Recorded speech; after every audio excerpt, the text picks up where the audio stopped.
Il Friuli e l'Emilia Romagna avevano adottato delle misure restrittive, però da domani sembra che appunto il ministro li farà passare a fascia arancione. Il Veneto invece resiste ancora.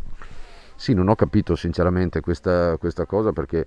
mi risulta che le ordinanze delle tre regioni fossero state coordinate proprio con il Ministero della Salute e poi dopo un giorno vedersi, infatti ho visto molti commenti critici insomma, che vengono dall'Emilia e dal Friuli perché non si capisce perché fare tutto questo lavoro con un'ordinanza, anche perché tutto questo ricade poi sull'incertezza che hanno i cittadini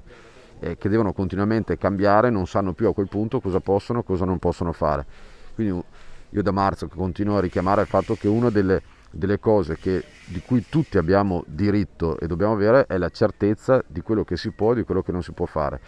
Mi sembra che questo, senza entrare ovviamente in nessuna polemica, ma che questi cambi di rotta quotidiani invece vadano proprio nella direzione di non dare certezze ai cittadini.